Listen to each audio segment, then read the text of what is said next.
Parents and grandparents, welcome to our 2013-2014 upper school recitation. These selections from our students' classical studies, English, and choir classes paint such a beautiful picture of the HLS curriculum and culture and the hard work of our students throughout the year that I always want our prospective parents and students to see a video of this day. Earlier this year, I was testing the 5-year-old sibling of one of our students, a lad so eager to join his older brother at our school next year that he bubbles over with enthusiasm regarding all things HLS. When I asked him to do an admissions exercise with me, he paused before jumping in and asked somewhat skeptically, "Is this real Highlands Latin School stuff?" The upper school recitation is real Highlands Latin School stuff. Enjoy.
The Odyssey by Homer, Odysseus to the Phaeacians.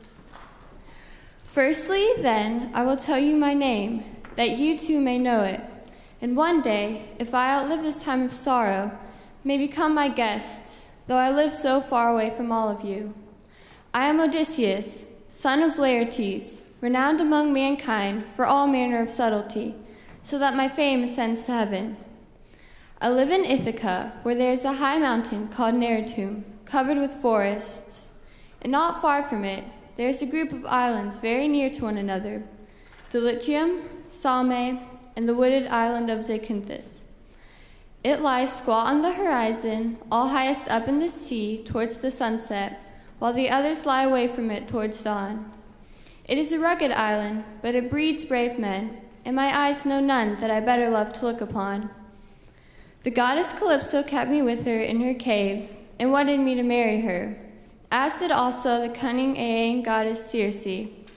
But they could neither of them persuade me, for there is nothing dearer to a man than his own country and his parents, and however splendid a home he may have in a foreign country, if it be far from father or mother, he does not care about it. Now, however, I will tell you of the many hazardous adventures which by Zeus's will I met with on my return from Troy.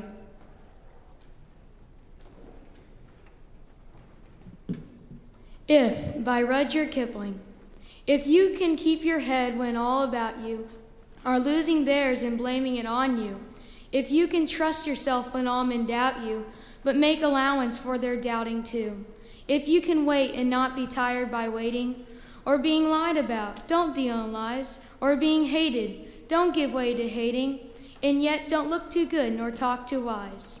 If you can dream and not make dreams your master, if you can think and not make thoughts your aim, if you can meet with triumph and disaster, and treat those two impostors just the same, if you can bear to hear the truth you've spoken, twisted by knaves to make a trap for fools, or watch the things you gave your life to broken, and stoop and build them up with worn-out tools, if you can make one heap of all your winnings, and risk it on one turn of pitch and toss, and lose, and start again at your beginnings, and never breathe a word about your loss. If you can force your heart and nerve and sinew to serve your turn long after they are gone, and so hold on when there is nothing in you, except the will which says to them, hold on. If you can talk with crowds and keep your virtue, if you can walk with kings nor lose the common touch, if neither foes nor loving friends can hurt you, if all men count with you but none too much, if you can fill the unforgiving minute with 60 seconds worth the distance run, yours is the earth and everything that's in it, and which is more, you'll be a man, my son.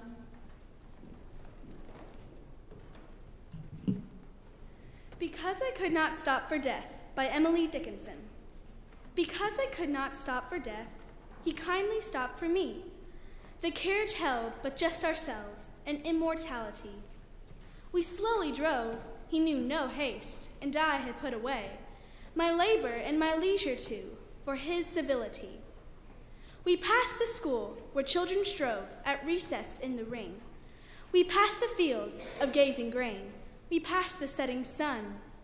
Or rather, he passed us. The dews drew quivering a chill, for only gossamer my gown, my tippet only tulle. We paused before a house that seemed a swelling of the ground. The roof was scarcely visible, the cornice in the ground. Since then, 'tis centuries and yet feel shorter than the day, I first surmised the horses' heads were towards eternity.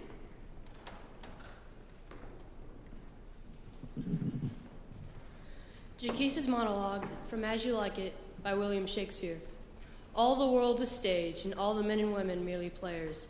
They have their exits and their entrances, and one man in his time plays many parts, his acts being 7 ages.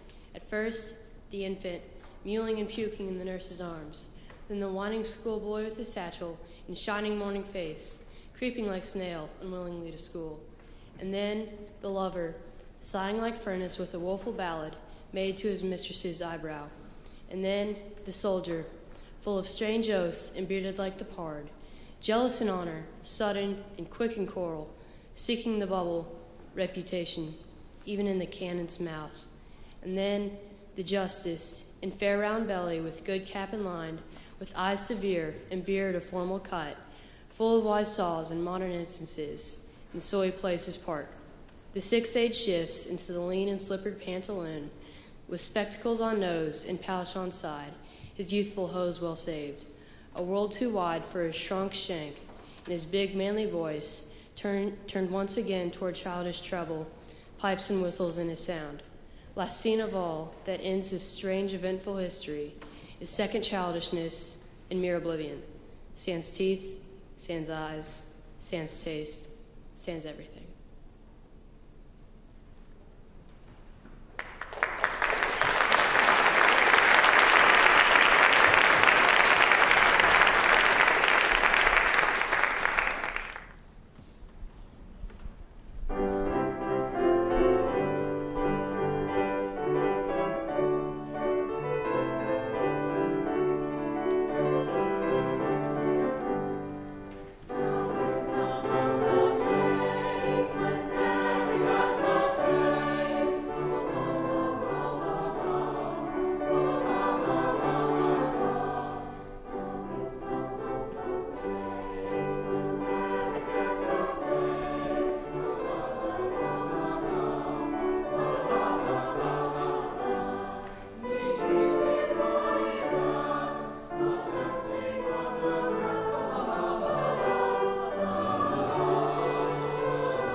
by Virgil, Book 4, Dido to Aeneas.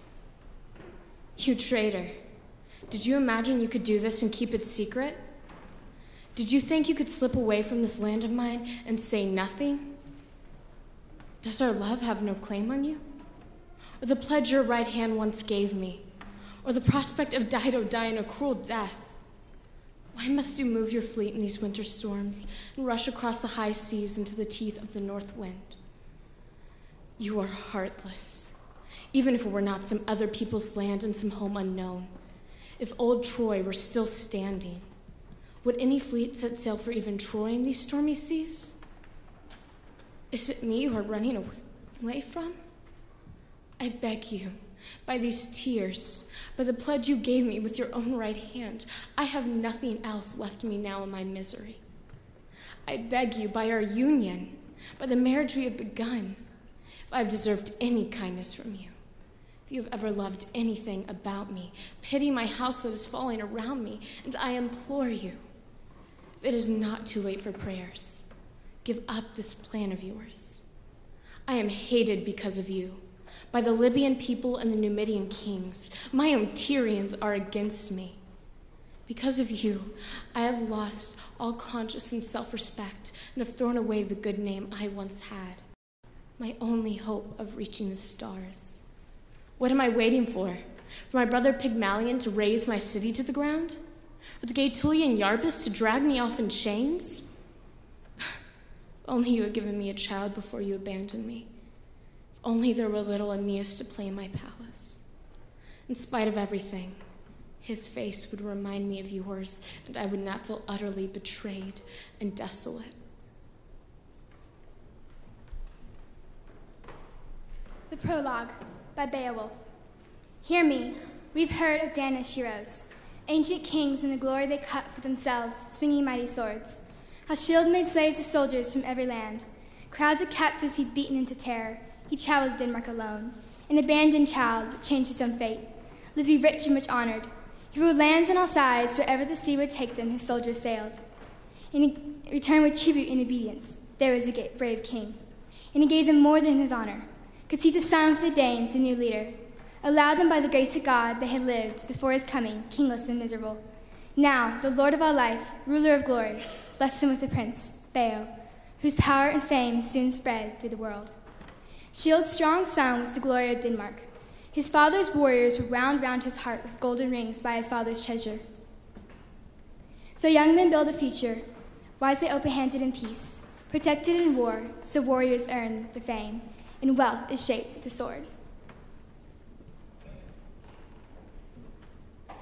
From Sir Gawain and the Green Knight. He rode far from his friends, a forsaken man, scaling many cliffs in a country unknown. And at every bank or beach where a brave man crossed water, he found a foe in front of him, except by freak of chance, and so foul and fierce a one that he was forced to fight. So many marvels did the man meet in the mountains, that it would be too tedious to tell a tenth of them.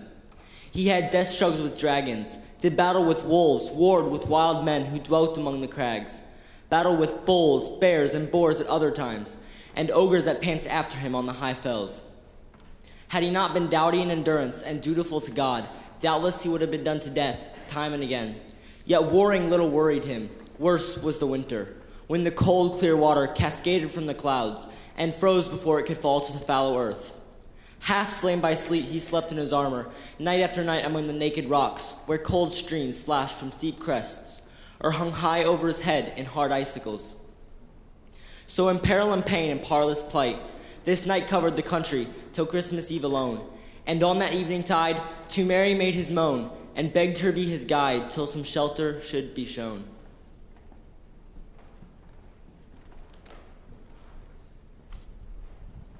From the General Prologue of the Canterbury Tales by Geoffrey Chaucer. When that April with his showers suit, the drought of March hath pierceth to the root, and bathed every vein in such liquor, of which virtue engendered is the flower. When Zephyrus eke with his sweet breath inspired hath in every holt and teeth, the tender croppes and the youngest son hath in the ram his half a course ye run. And small fowls make in melody, that sleep in all the night with open eye.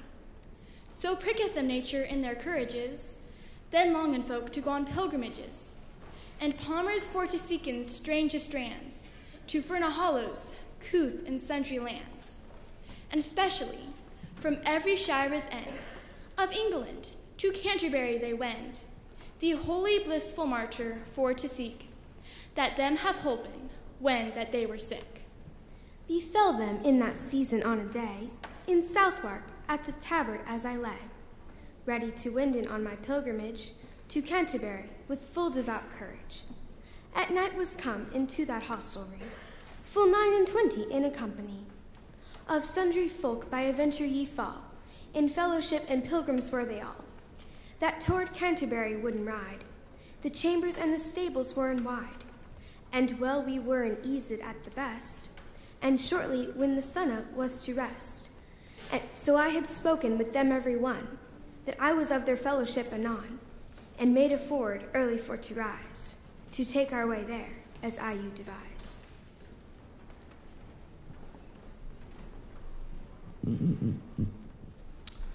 The St. Crispin's Day speech from Henry V. This day is called the Feast of Crispian. He that outlives this day and comes safe home shall stand a tiptoe when this day is named, and rouse him at the name of Crispian. He that shall see this day and live old age will yearly on the vigil feast his neighbors, say tomorrow is St. Crispian.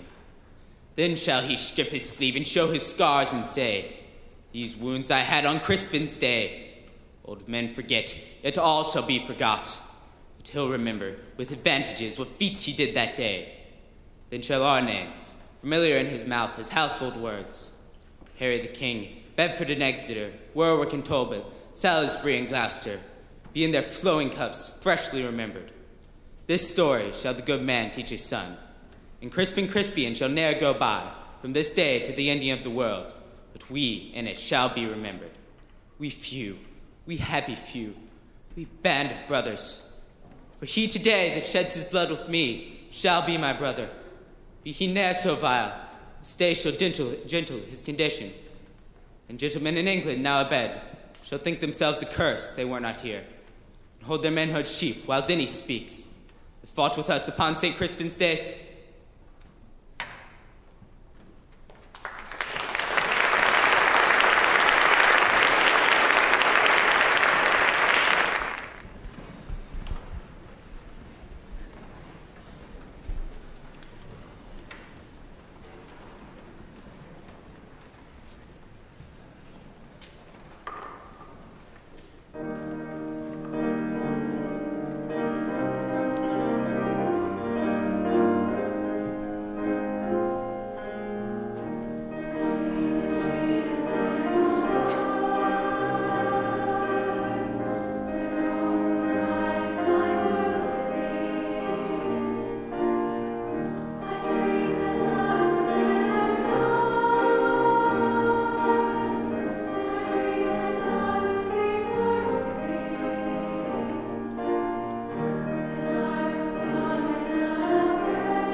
but there ain't no substitute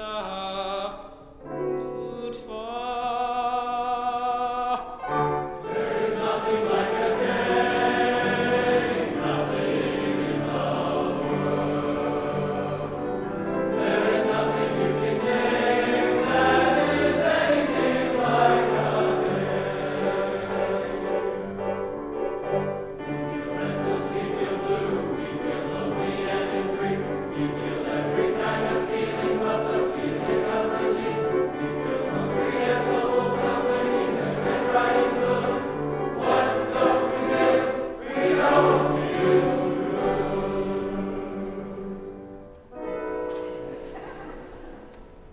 Lots of things in life are beautiful, but brother, there is one particular thing that is nothing in any way, shape, or form like any other. There is nothing like a day, nothing in the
To the Virgins, to make much of time, by Robert Herrick.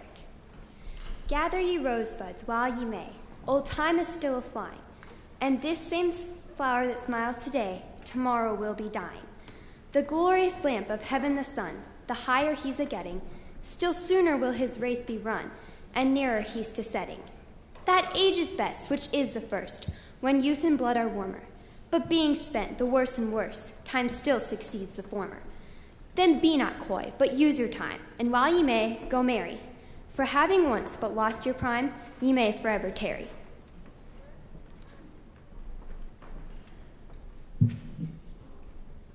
The Burning Babe, by Robert Suffel. As I one hoary winter's night stood shivering in the snow, surprised I was with sudden heat which made my heart to glow, and lifting forth a fearful eye to view what fire was near, a pretty babe, all burning bright, did in the air appear. All scorched with excessive heat, such floods of tears did shed, as if his floods should quench his flames with which his tears were fed. Alas, quoth he, but newly born, in fiery heats I fry, yet none approach to warm their hearts or feel my fire, but I. My faultless breast the furnace is, the fuel, wounding thorns. Love is the fire, and sighs the smoke, the ashes, shames and scorns. The fuel justice layeth on, and mercy blows the coals. The metal of this furnace wrought are men's defiled souls, for which as now on fire I am, to work them to their good, so will I melt into a bath, and wash them in my blood. With this he vanished out of sight, and swiftly shrank away, and straight I call it unto mind that it was Christmas Day. John Milton's Paradise Lost, Book 1. Of man's first disobedience, and the fruit of that forbidden tree, whose mortal taste brought death into the world, and all our woe, with loss of Eden, till one greater man restore us, and regain the blissful seat. Seeing heavenly muse that on the sacred top of Oreb, or of Sinai, didst inspire that shepherd, who taught the chosen seed in the beginning, how the heavens and earth rose out of chaos, Or, if Zion Hill delight thee more, and Siloa's brook that flowed fast by the oracle of God, I thence invoke thy aid to my adventurous song, that with no middle flight intends to soar above the Aeonian mount, while it pursues things unattempted yet in prose or rhyme. And chiefly thou a spirit that dost prefer before all temples, the upright heart and pure. Instruct me, for thou knowest, thou from the first wast present, and with mighty wings outspread, dove-like sattest brooding on the vast abyss, and madest it pregnant. What Emmaus dark illumine, what is low raise and support, that to the height of this great argument I may assert eternal providence, and justify the ways of God to men.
oh my Lord, what shall I do? What shall I do?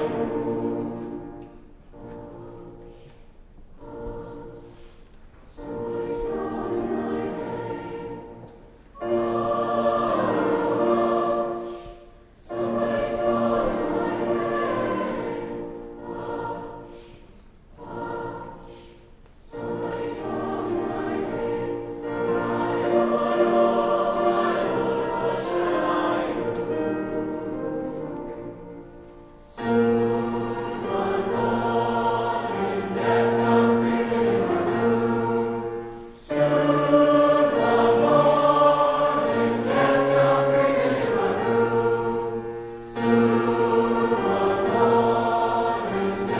Lord, what shall I do?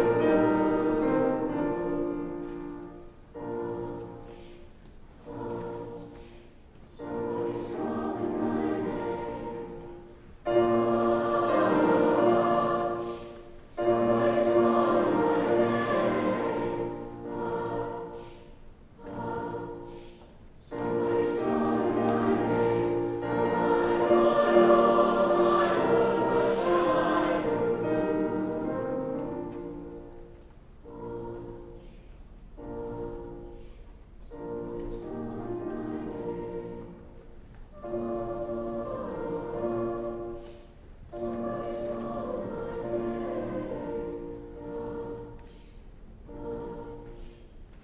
calling my name. My Lord, what shall I do?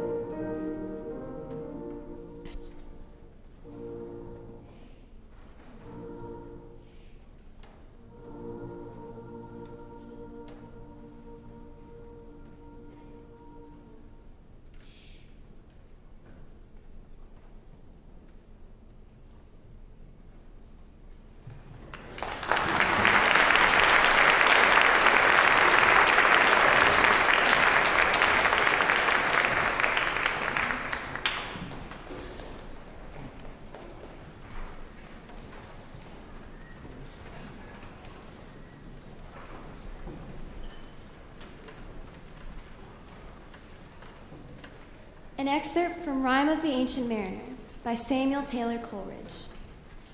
I looked upon the rotting sea and drew my eyes away. I looked upon the rotting deck, and there the dead men lay. I looked to heaven and tried to pray, but ere a prayer had gushed, a wicked whisper came and made my heart as dry as dust. I closed my lids and kept them close, and the balls like pulses beat. For the sky and the sea, and the sea and the sky, lay like a load on my weary eye, and the dead were at my feet. An orphan's curse, the cold sweat melted from their limbs, nor rot nor reek did they. The look with which they looked on me had never passed away. An orphan's curse would drag to hell a spirit from on high.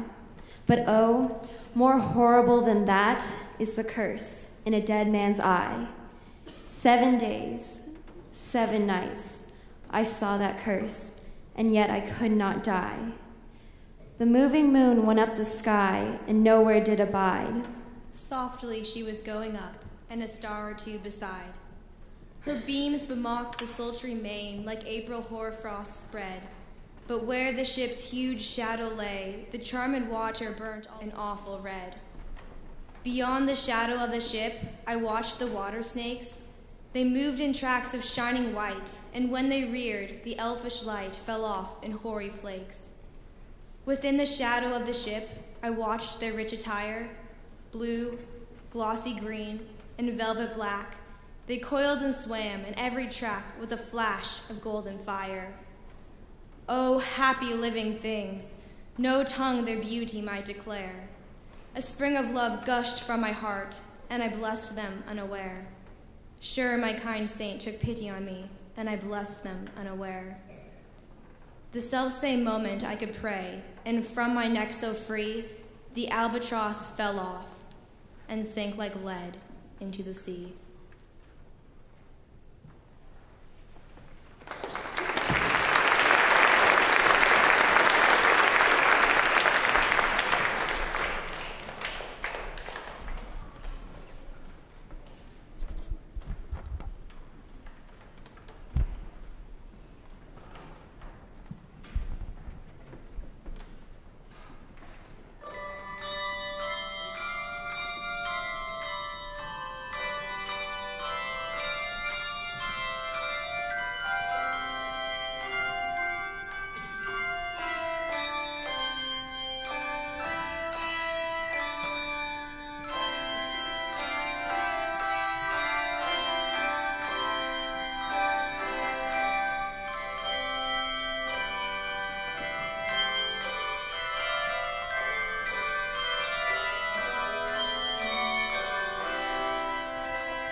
Dante's Paradiso, Canto 1, lines 1 through 36. The glory of him who moves all things rays forth through all the universe and is reflected from each thing in proportion to its worth. I have been in that heaven of his most light, and what I saw, those who return from there lack both the knowledge and the power to write. For as our intellect draws near its goal, it opens to such depths of understanding as memory cannot plumb within the soul. But whatever portion time still leaves me of the treasure of that kingdom shall now become the subject of my rhyme. O good Apollo, for this last task I pray, make me such a vessel of your powers as you deem worthy to be crowned with bay. One peak of cleft Parnassus heretofore has served my need, but now I must summon both on entering the arena one time more. Enter my breast, I pray you, and there breathe as high a strain as conquered Marsyas, that time you drew his body from its sheath. O power divine, lend to my high strain as much as will make clear even the shadow of that high kingdom stamped upon my brain. And you shall see me come to your dear grove to crown myself with those green leaves which you and my high theme shall make me worthy of. So seldom are they gathered, holy sire, to crown an emperor's or a poet's triumph, O fault and shame of mortal man's desire, that the glad Delphic god must surely find increase of joy in that Penean frond when any man thirsts for it in his mind. Great flames are kindled where the small sparks fly. So after me, perhaps, a better voice shall raise such prayers that Sirrah will reply.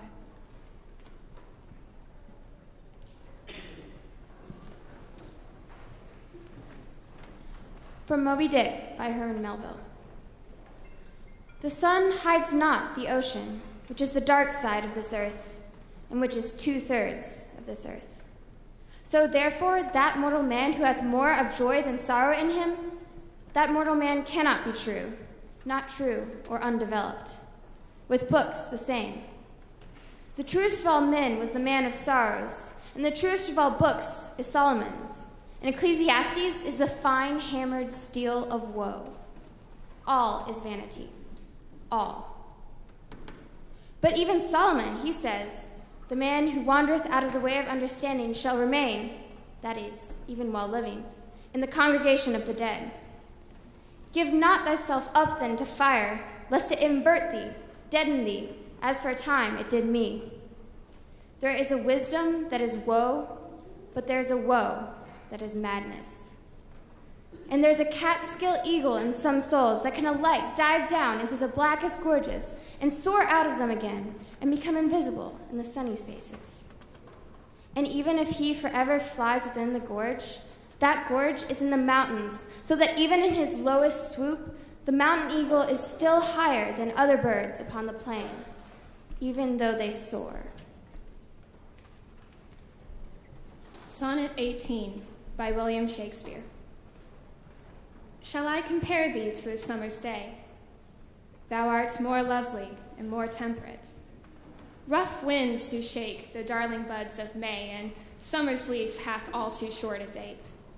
Sometime too hot the eye of heaven shines, and often is his gold complexion dimmed. And every fair from fair sometime declines, by chance or by nature's changing course untrimmed. But thy eternal summer shall not fade, nor lose possession of that fair thou owest, nor shall death brag thou wanderest in his shade, when in eternal lines to time thou growest. So long as men can breathe and eyes can see, so long lives this, and this gives life to thee.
Students, on behalf of your parents and grandparents and teachers and the entire school community, I thank you for giving us this great gift from your hard work and perseverance.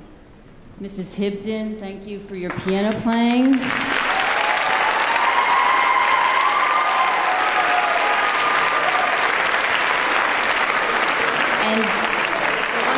Teammate you are with this real star of this show, who is Dr. Bailey. Thank you so much, Dr. Bailey.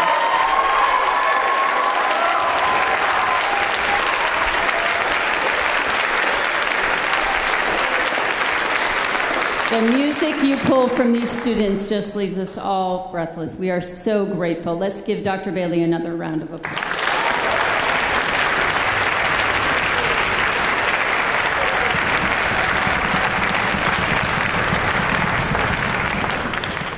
On a much more banal note, we will dismiss to carpool locations as usual.